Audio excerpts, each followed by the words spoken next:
जय हिंद साथियों।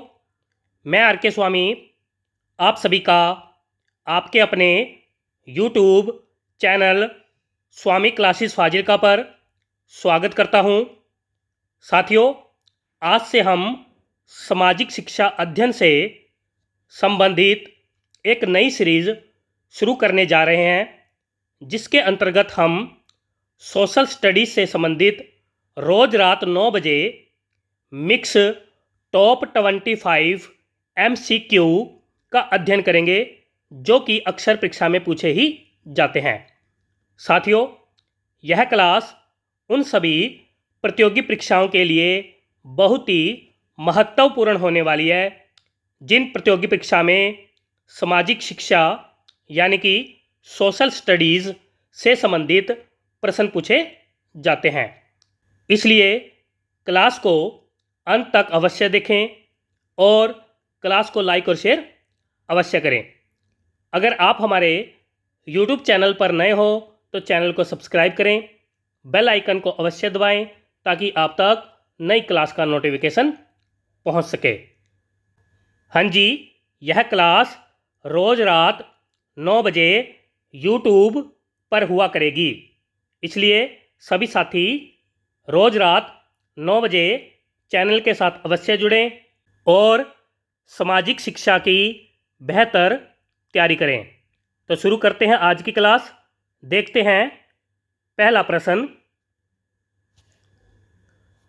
सिंधु घाटी की सभ्यता निम्न में से किस सभ्यता के समकालीन नहीं थी? ए विकल्प में है चीन की सभ्यता, बी विकल्प में है मिस्र की सभ्यता, सी विकल्प में है क्रीट की सभ्यता और डी विकल्प में है मेसोपोटामिया की सभ्यता। क्या उत्तर सही होना चाहिए? सभी साथी उत्तर देंगे। जो साथी उत्तर सी विकल्प को चुन रहे हैं बिल्कुल सही है, यानी कि क्रीट की सभ्यता सिंधु घाटी सभ्यता के समकालीन नहीं थी। आगे देखते हैं। सिंधु घाटी की सभ्यता कहाँ तक विस्तृत थी? ए विकल्प में है पंजाब और हरियाणा, बी विकल्प में है राजस्थान और गुजरात, सी विकल्प में है सिंध, बलूचिस्तान और उत्तर प्रदेश और डी विकल्प में है उपर्युक्त सभी में। क्या उत्तर सही होना चाहिए? सभी साथी उत्तर देंगे। जो साथी उत्तर डी विकल्प को चुन रहे हैं बिल्कुल सही है, यानी कि उपर्युक्त सभी में सिंधु घाटी की सभ्यता विस्तृत थी। आगे देखते हैं। सिंधु घाटी की सभ्यता में घोड़े के अवशेष कहाँ से मिले हैं? ए विकल्प में है वनावली, बी विकल्प में है सुरकोटदा, सी विकल्प में है कालीबंगा और डी विकल्प में है लोथल। क्या उत्तर सही होना चाहिए? जो साथी उत्तर बी विकल्प को चुन रहे हैं बिल्कुल सही है, यानी कि घोड़े के अवशेष सुरकोटदा से प्राप्त हुए हैं। आगे देखते हैं। सिंधु घाटी स्थल कालीबंगन किस प्रदेश में है? ए विकल्प में है गुजरात, बी विकल्प में है राजस्थान, सी विकल्प में है बिहार और डी विकल्प में है उत्तर प्रदेश। क्या उत्तर सही होना चाहिए? सभी साथी उत्तर देंगे। जो साथी उत्तर बी विकल्प को चुन रहे हैं बिल्कुल सही है, यानी कि राजस्थान में। आगे देखते हैं। निम्नलिखित में से किस पदार्थ का उपयोग हड़प्पा काल की मुद्राओं के निर्माण में मुख्य रूप से किया जाता था? ए विकल्प में है कांसा, बी विकल्प में है तांबा, सी विकल्प में है लोहा और डी विकल्प में है सेलखड़ी। क्या उत्तर सही होना चाहिए? सभी साथी उत्तर देंगे।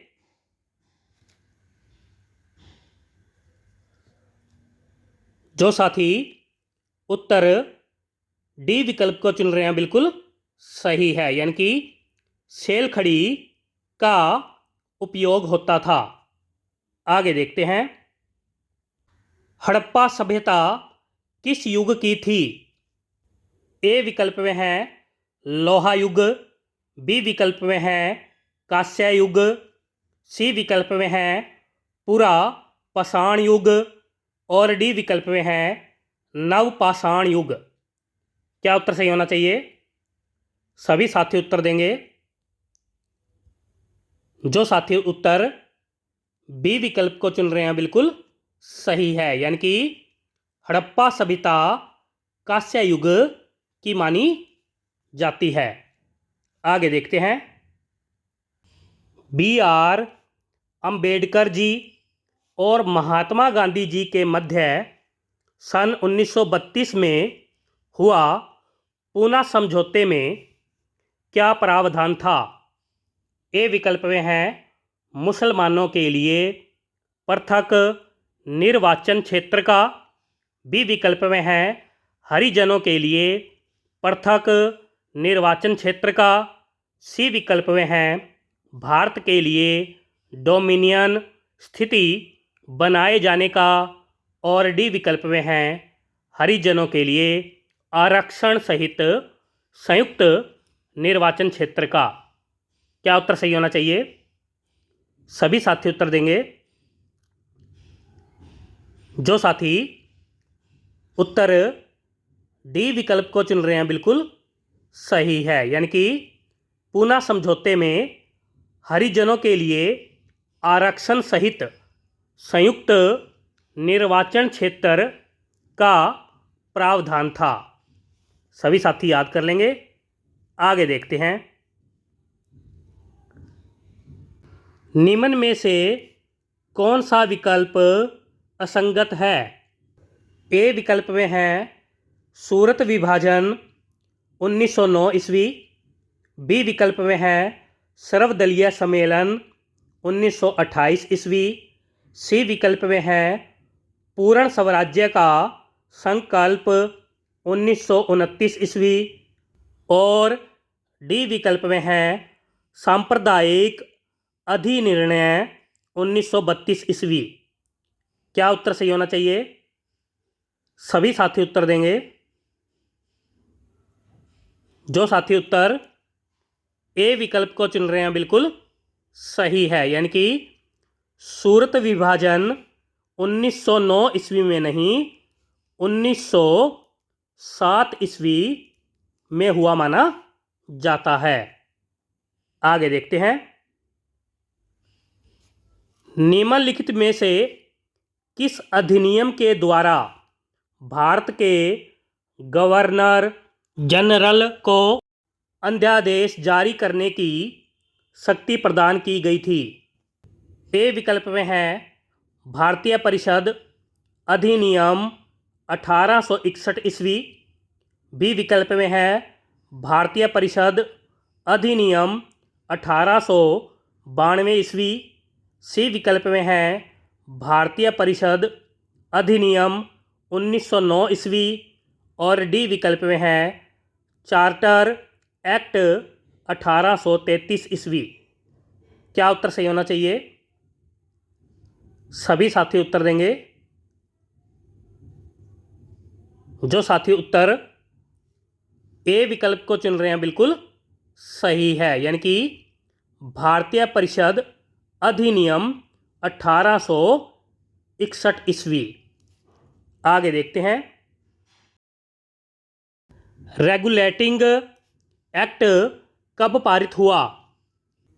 ए विकल्प में है 1973 ईस्वी, बी विकल्प में है 1773 ईस्वी, सी विकल्प में है 1793 ईस्वी और डी विकल्प में है 1785 ईस्वी। क्या उत्तर सही होना चाहिए? सभी साथी उत्तर देंगे। जो साथी बी विकल्प को चुन रहे हैं, बिल्कुल सही है, यानी कि रेगुलेटिंग एक्ट 1773 ईस्वी में पारित हुआ। आगे देखते हैं। मार्ले मिंटो सुधार का उद्देश्य क्या था? ए विकल्प में है भारतीयों की भागीदारी बढ़ाना, बी विकल्प में है पूर्ण स्वतंत्रता देना, सी विकल्प में है पृथक निर्वाचन प्रणाली और डी विकल्प में है उपर्युक्त सभी। क्या उत्तर सही होना चाहिए? मार्ले मिंटो सुधार का उद्देश्य क्या था? जो साथी उत्तर सी विकल्प को चुन रहे हैं, बिल्कुल सही है, यानी कि मार्ले मिंटो सुधार का उद्देश्य पृथक निर्वाचन प्रणाली था। आगे देखते हैं। मार्ले मिंटो सुधार बिल किस वर्ष में पारित किया गया?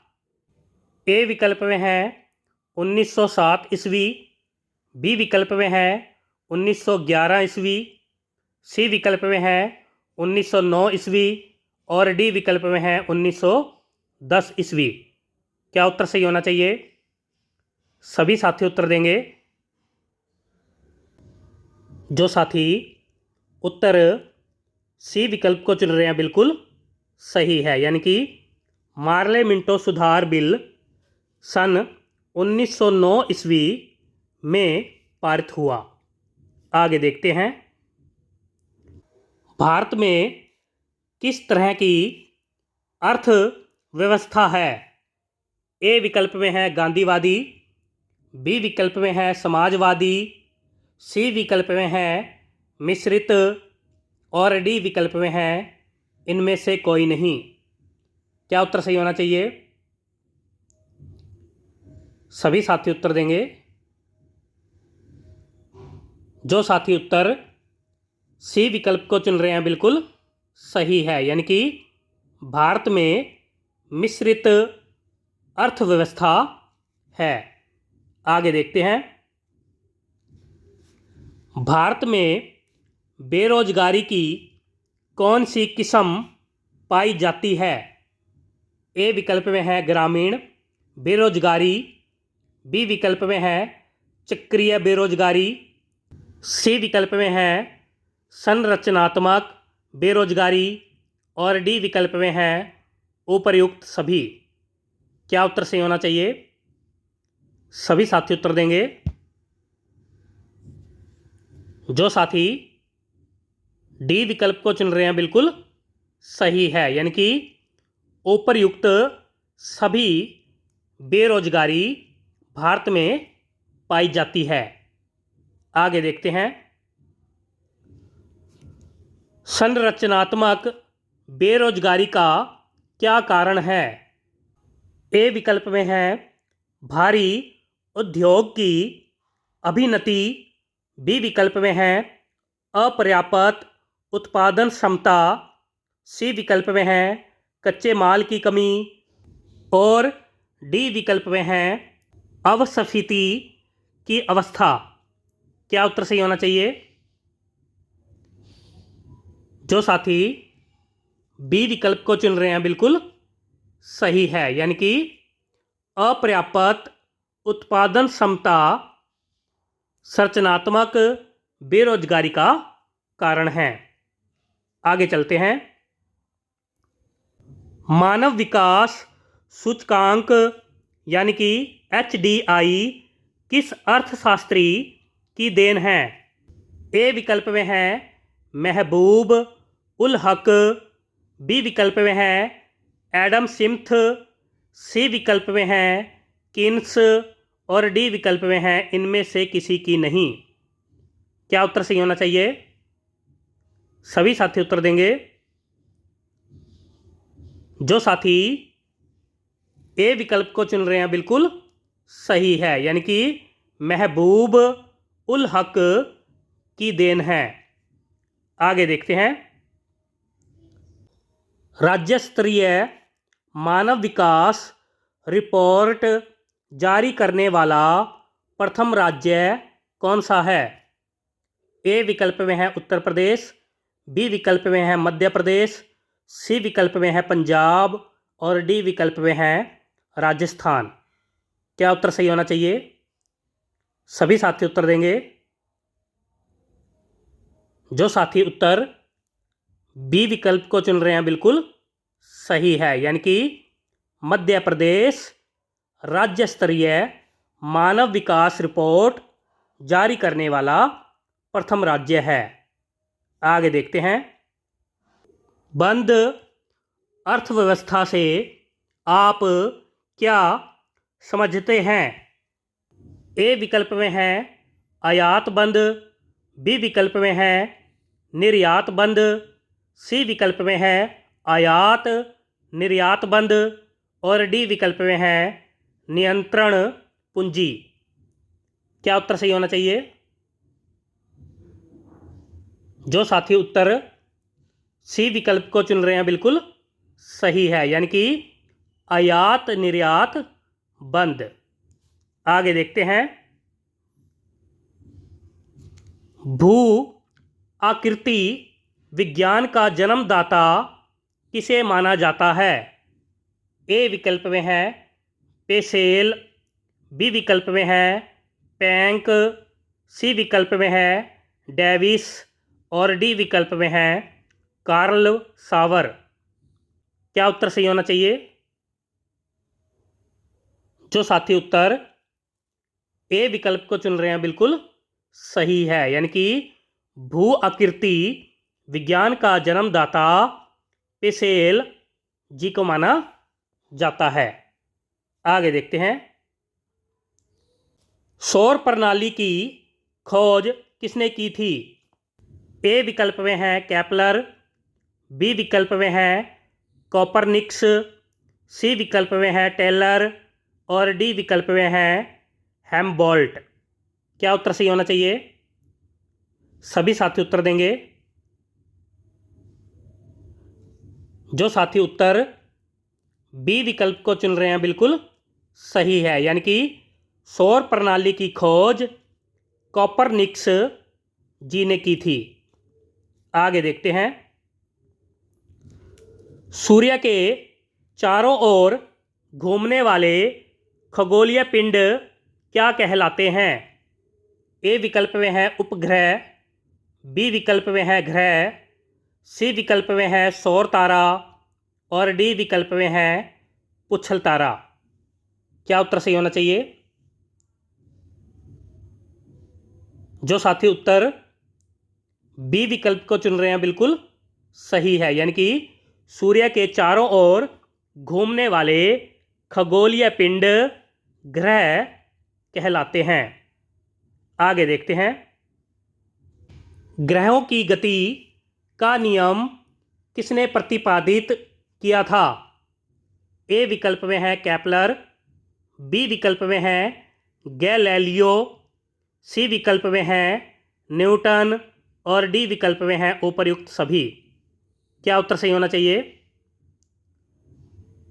जो साथी उत्तर ए विकल्प को चुन रहे हैं बिल्कुल सही है, यानी कि ग्रहों की गति का नियम केपलर जी ने प्रतिपादित किया था।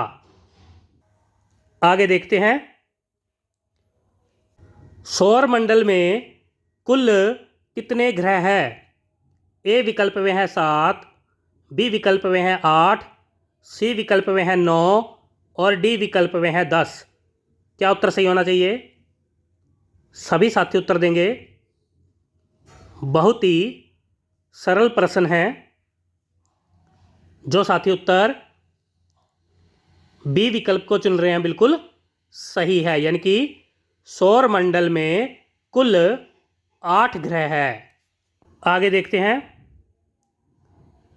सूर्य से बढ़ती दूरी के अनुसार ग्रहों का निम्न में से कौन सा क्रम सही है?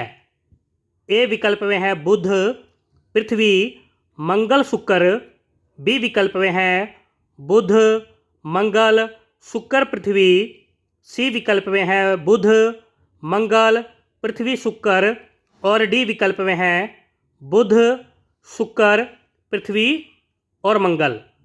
क्या उत्तर सही होना चाहिए? सभी साथी उत्तर देंगे। जो साथी उत्तर डी विकल्प को चुन रहे हैं बिल्कुल सही है, यानी कि सूर्य से बढ़ती दूरी के अनुसार पहला ग्रह बुध, फिर शुक्र, फिर पृथ्वी और पृथ्वी के बाद मंगल ग्रह आता है। सभी साथी याद कर लेंगे। आगे देखते हैं। निम्न में से कौन सा सौर मंडल का भाग नहीं है? ए विकल्प में है निहारिका, बी विकल्प में है क्षुद्र ग्रह, सी विकल्प में है ग्रह और डी विकल्प में है धूमकेतु। क्या उत्तर सही होना चाहिए? सभी साथी उत्तर देंगे। जो साथी उत्तर ए विकल्प को चुन रहे हैं बिल्कुल सही है, यानी कि निहारिका सौर मंडल का भाग नहीं है। सभी साथी याद कर लेंगे। प्यारे साथियों, ये थे आज के बेहतरीन 25 क्वेश्चन जो कि अक्सर परीक्षा में पूछे ही जाते हैं। आशा करता हूँ आज की इस क्लास में आपको बहुत कुछ नया सीखने को मिला होगा। इसी प्रकार से निरंतर अध्ययन करने के लिए चैनल को सब्सक्राइब करें, बेल आइकन को अवश्य दबाएं ताकि आप तक नई क्लास का नोटिफिकेशन पहुंच सके। वीडियो से संबंधित PDF प्राप्त करने के लिए आप हमारे टेलीग्राम चैनल को ज्वाइन करें, जहां पर आपको सभी वीडियो से संबंधित PDF प्राप्त हो जाएगी। वीडियो को लाइक और शेयर अवश्य करें। तो मिलते हैं कल रात 9 बजे अगली क्लास में। तब तक के लिए जय हिंद।